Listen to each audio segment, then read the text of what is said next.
Today, we are going to talk about the shoulder sling that you will wear following your shoulder replacement surgery. This sling is typically worn for 3 to 4 weeks following your surgery. However, that number may be different depending on the instructions given to you by your surgeon. Typically, the sling should be worn at all times, including when you are moving or sleeping. It is important that you read the discharge instructions given to you by your doctor to ensure that you are wearing your shoulder sling for the correct amount of time each day. Now let's talk about the different pieces that make up the shoulder sling. Here is a picture of a typical shoulder sling. The sling is made up of 3 main parts: the arm sling, the straps, and the cushion. Here is a 360-degree view of what a shoulder sling looks like.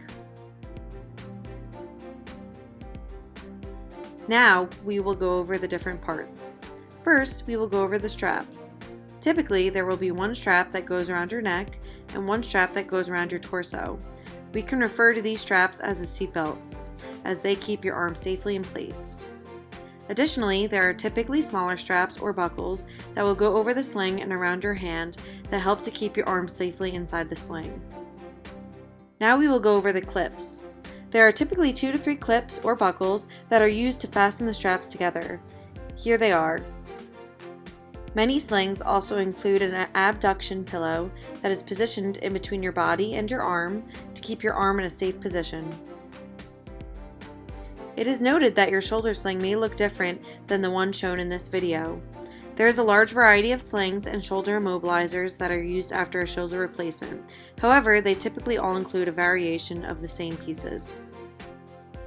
Now, we will go over putting on and taking off your shoulder sling. When first learning how to manage your shoulder sling, it may be helpful to have someone present to assist you if necessary. When putting on and taking off your sling, it is recommended that you be in a seated position with a blanket or a pillow positioned under your arm so that your arm will remain in a safe position. One technique to put on your sling is to have the sling positioned next to you and for you to lean over and place your arm in the sling. Another technique that can be used to put on the shoulder sling is for you or somebody to help you slide the sling under your arm as it lays on a pillow like this. Once your arm is in the sling, you or someone else will fasten all of the straps and buckles on your sling. When putting on the shoulder sling, it is important to ensure that your elbow is fully placed in the socket at the back of the sling.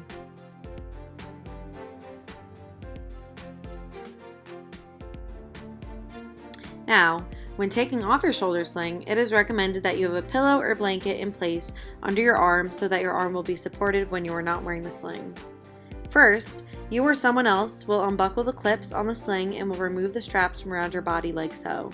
Then, you or the person assisting you will remove the sling from under your arm. You may do this by pulling the sling backwards or out to the side. While doing this, it is important to keep your arm in a safe position and maintain your shoulder precautions throughout.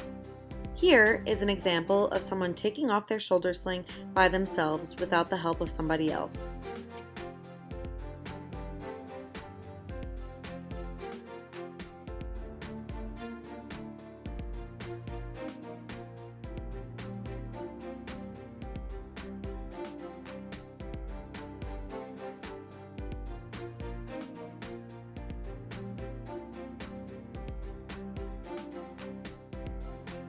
Typically, after someone has undergone a shoulder replacement, an occupational therapist will adjust the sling to ensure that the sling and the cushion are in the right position after surgery.